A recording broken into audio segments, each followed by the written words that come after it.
Hi Parker Panthers, this is Mrs. Warren. I have a story that my nephew put up for me. He wrote each of the sentences in the story on a different piece of paper and he put them up, but they don't make a lot of sense to me. I'm going to turn around on the bench and read them. Of course, you'll see them and hopefully not me because I don't want to block the sentences. So his first sentence says, she began climbing a tree for a bamboo snack. So I have no idea who she is, okay, or why she would want a bamboo snack and why she would climb a tree. Then the next sentence says, finally, he climbed the tree and brought a bamboo snack down to young Panda. So I'm really confused because in the first sentence it said she, and now it says he. And I'm thinking, well, who is she and now who is he? And if he's climbing down the tree and he got up the tree, then how did he go from she to he? So I'm even more confused with the second sentence. Then it says the young panda was hungry. Okay, well, I've got young panda here and I've got young panda here. So that makes a little more sense, but I'm still confused as to whether the young panda that's hungry is he or she, because I've got two different pronouns in my first two sentences. Then my fourth sentence says, Papa Panda climbed up the tree and helped the young panda down. Oh, okay. Well, maybe he is Papa Panda, and maybe the young panda is she. Okay, but I'm still confused as to why she went up a tree.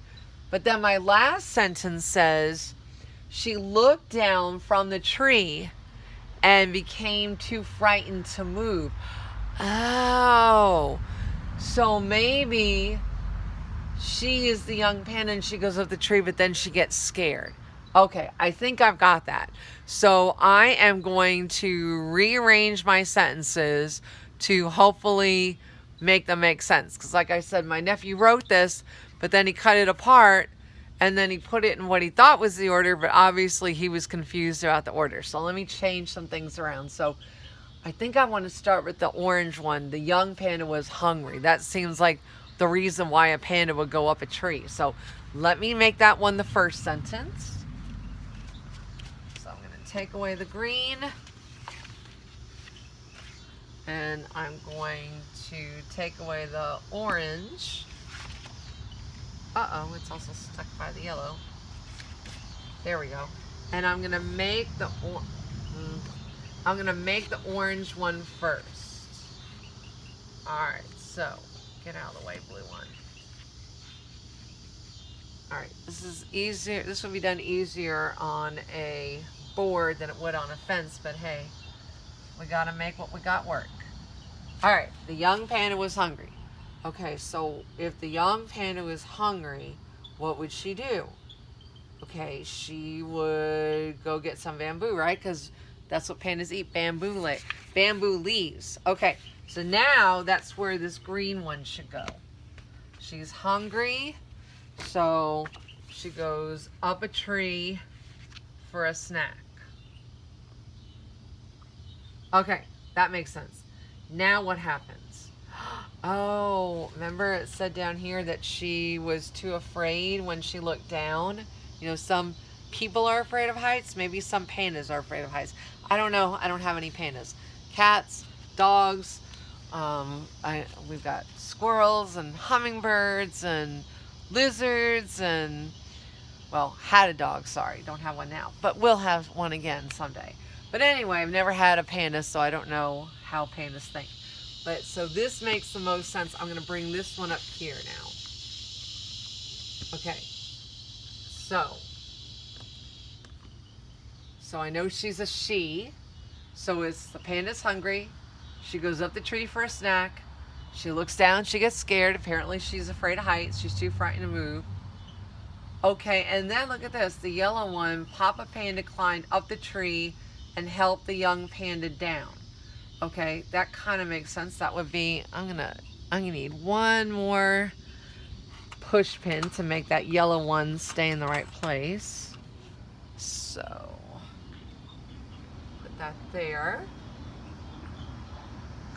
Okay, so she's hungry. She goes up a tree for a snack. She looks down and she gets scared. Her papa comes up and helps her down. And then how is she going to solve the problem of being hungry? Because remember, she never got all the way up to get the leaves before she got scared.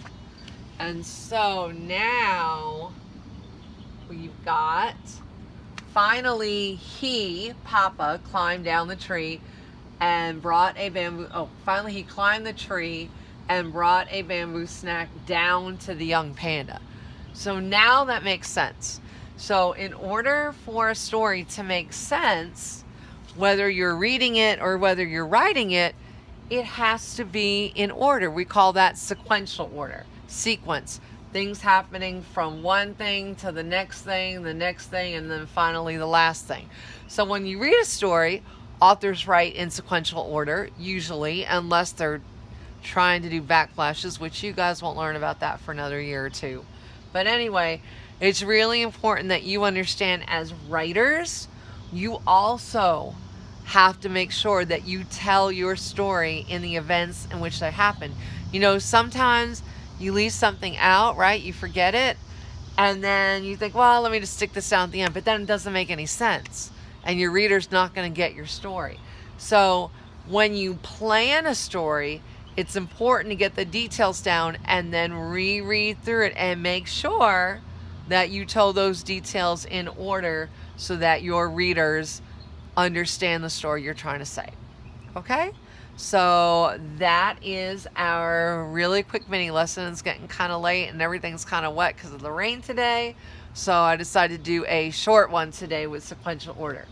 But again, when you are writing, you want to write as well as the writers that you've read, and you need to make sure that when you tell a story, as you are going to in your next personal narrative, yes, you've got another one, I know you're excited about that, but when you tell a story, you need to make sure that your events are in order. All right, so this is Mrs. Warren saying bye for now, guys.